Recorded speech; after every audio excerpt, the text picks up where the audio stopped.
Steelers versus Ravens. This is the kind of football game that makes you actually want to turn on the TV. Really, I mean, two of the best teams in the AFC. They're division rivals. They always come to punch each other in the mouth, and this game is going to be no different. Now, neither defense is as strong as it has been in years past. The Pittsburgh offense is fantastic, and the Ravens offense is much, much better than it has been in previous years. I would say the Ravens have an advantage because they do have a stronger defense than Pittsburgh's, but you never know.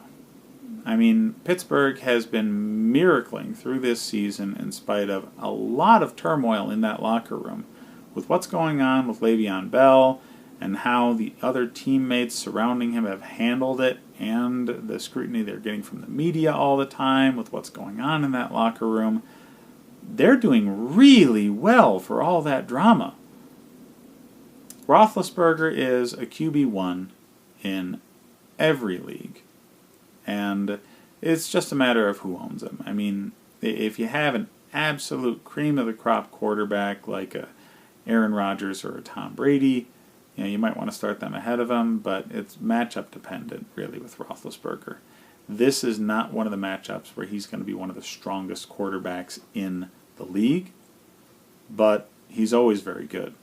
So I expect him to put up points in the mid-20s for standard scoring.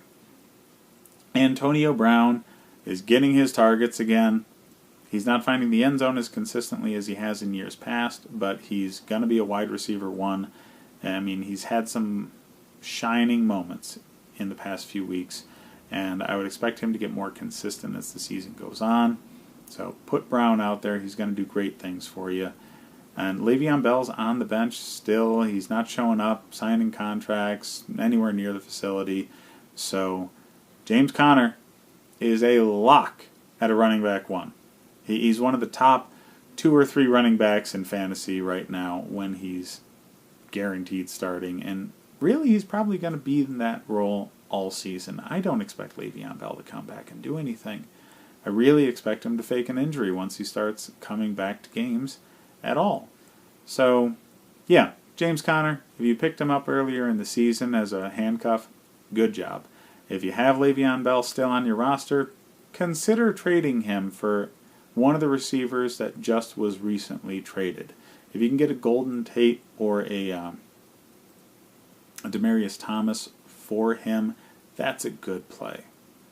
Now, the rest of the Pittsburgh offense, you've had Vance McDonald, who's shown signs and fallen away, and Juju Smith-Schuster has been pretty consistent, but he's not the number one target.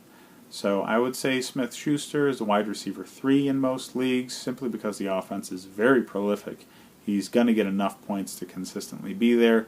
Vance McDonald, I thought he was going to have a good game last week. He didn't. I'm going to say he's not going to have a good week this week, and watch he does. So he's inconsistent. He's not really owned in a lot of leagues. So I would pick him up if you need a tight end for this week, because he has a chance to do well every week because of the offense, but I wouldn't expect much out of him. It's going to be a great game to watch, though. These divisional games between the Ravens and the Steelers are always fun. Turn it on, you won't be disappointed.